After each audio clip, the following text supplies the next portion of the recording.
44,000 steps, one churro, and zero hip pain. Here's the midlife game plan I used to pull it off. When the opportunity came up this spring to hit the happiest place on earth, I could not pass it up. I had to do it. And here is how it went.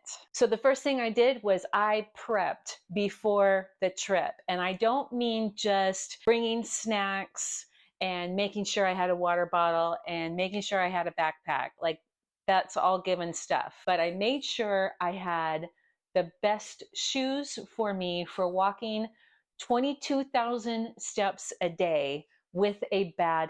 So that meant also that I needed to put together an exercise plan that would strengthen the muscles that support my hip. And I did that about 3 to 4 weeks before the trip. And I started working on strengthening those muscles every day, building up some more endurance with longer walks every day as well. I also got in the kitchen and I made the chocolate peanut butter energy balls that are on the blog, and I will put a link in the description notes on this video so that you can go and check out that recipe. And it really kept us energized in the morning, because one of the things that we did was we skipped breakfast every morning at the park, and instead we brought the energy balls, some apples, and homemade banana bread that I had brought as well. The last thing I did was I wanted to make sure I could plan in advance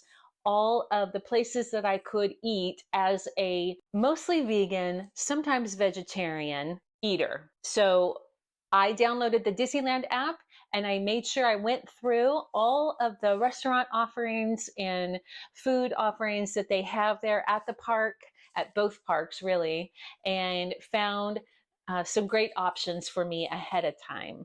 I also wanted to plan in advance how I wanted to eat and how I wanted to show up for my body. So for me, that meant, yes, while I am a vegan eater, I can make some exceptions here and there to eat in a more of a vegetarian way instead of a vegan way. So that was one promise I made to myself. The second promise I made to myself was I would listen to my body. And if something didn't feel right in my body, I wasn't going to continue to eat it. Conversely, if my body was begging to sit down and rest, my deal was I was going to listen to my body for that as well.